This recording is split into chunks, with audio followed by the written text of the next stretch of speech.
Well, good Wednesday afternoon to you. It's Dan. I want to welcome y'all to my home in the sticks. It's drizzling out here right now, but that's okay. We're going to drive on.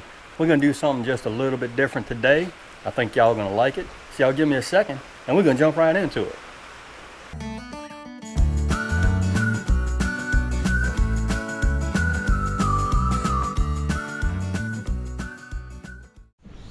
All right, y'all, let's rock on.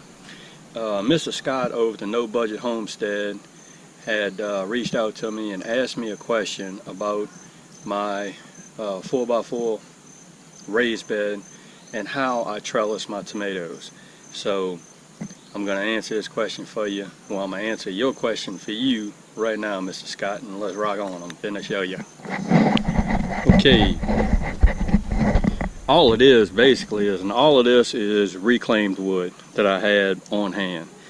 As you can see down here, and these are not, I want to say these are like 2x3s. It's just they're not traditional, 2x4s, but you know, reclaimed 2x3s or 2x3.5s. And I have 4 of these mounted to my raised bed, to the ends on my raised bed. See if you can see that. I have 4 of them. I'll give you another look at it this way. And on top, I have the same thing, some 2x3s, just basically making a box. See if you can see that. And let me get this ladder out and I'll get up there and I'll show you what the top looks like. Oh man, it is wonderful outside right now. It's sprinkling right now, and that's cool. I love it. Here's a top shot of it. It's basically one big box, and I have these cut, these 2x3s cut, and they're different sizes because it's all reclaimed wood. But what each one of these pieces of wood represent is a row of tomatoes at the bottom. So I have, let's see, well, this one doesn't represent one. It's the inside ones. It's this one, that one, the next one, and the next one after that. This right here represents a row of tomatoes at the bottom. But each one of these pieces of wood has an eye bolt hooked up to it. I don't know if you can see that. And what I have done is, each tomato plant down here has their own eye bolt. See that? See this eye bolt right here? Each tomato plant has, get that out the way, has their own eye bolt or eye screw. See right here? And there's a piece of string, twine, nylon twine attached to it that goes all the way to the base of the tomato plant. Okay, and I just have them held in with some wood screws. You know, it's just some stuff that I had on hand, and that's what I used. Okay, let's take, and this one actually needs to be propped up. Matter of fact, hold on, and I'm gonna go get a tomato clip, and I'll illustrate something for you right now. But give me 1 second. Okay, let's proceed. So let me show you. Okay, as you can see, I have, here's the eye screw. Here's my piece of twine, nylon twine. And it's run all the way down to the base of this tomato plant. What I've done is I've connected one of these. This is a tomato clip.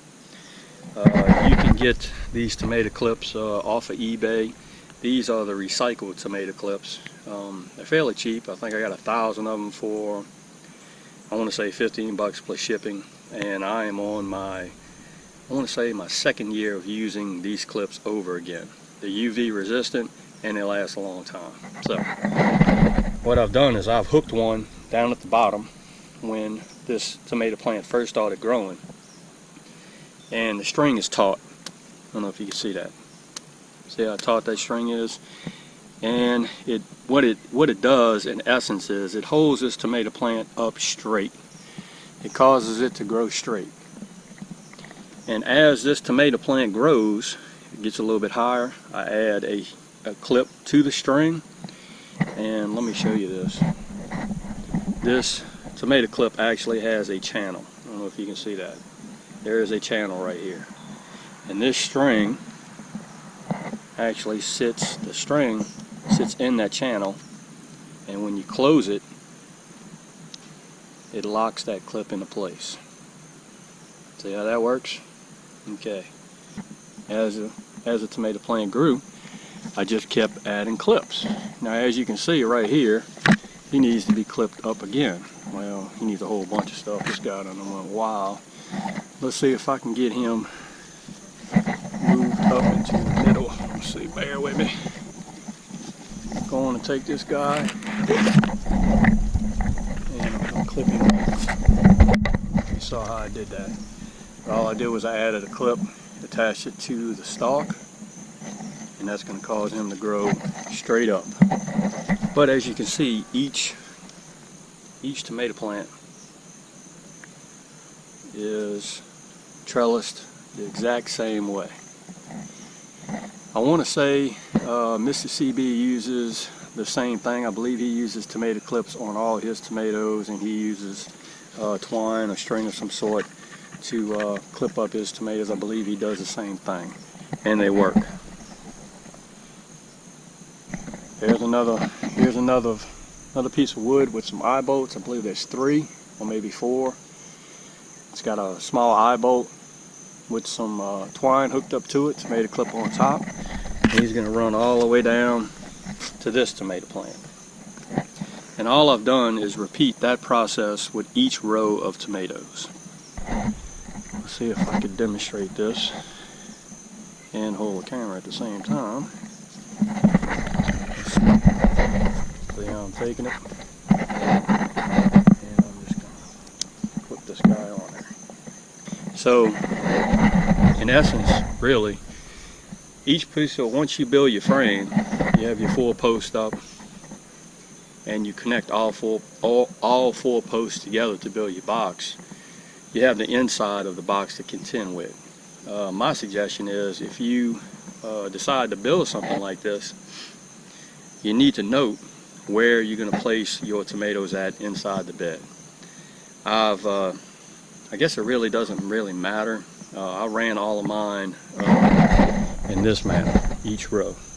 I guess it really doesn't matter. But the key is these eye bolts. If you use this system, when you put your eye bolts in, each eye bolt has to correspond to a tomato plant. When you run your string, it needs to end up, you know, pretty much even with your tomato plant, so you can hook your first tomato clip to your tomato plant to get it starting to grow upwards. Now, I've used this system for, I don't know, maybe 3 or 4 years now, and it has worked out really good for me. It keeps these tomato plants growing straight up. I'm a big fan of pruning my tomatoes. It promotes better airflow, and it actually keeps the bugs off of the plants because it promotes airflow. Airflow can go in between these guys. It looks like a little landing strip. But of course I have some marigolds planted all around. That helps too. Really simple to do. If you have some reclaimed wood or just some old wood on hand, you can make one of these trellises, and it is fairly sturdy. We get 60, 70 mile-an-hour winds over here, and this thing hasn't had a problem at all. It just rocks on with no problems. Now you can use these tomato clips to cinch up your line real tight, and just clip both of the pieces of wire together where the line remains taut, and that's what I've done. Just so if I have to make fine adjustments, I can do that. All right, so there you go, Mr. Scott over at No Budget Homestead. That is how I trellis up my tomato plants over here at my home in the sticks. Real easy to do. If you decide that you want to use the same system, hey, you can reconfigure that thing, and I'm pretty sure it's going to work out for you, because it has been a really good system for me, and I use it every year. And those tomato clips, They're not just for tomatoes. Anything that vines, cucumbers, peas, anything that has a vine, and you want to attach that vine to anything. Some cattle panel, trellis system, rope, wire, string. You can use those tomato clips to bind that vine to something to keep it growing up, or just to train them to do whatever you want it to do. So I hope that answers your question, sir. If you have any other questions about that trellis system, hey, drop a comment and I'll get it answered.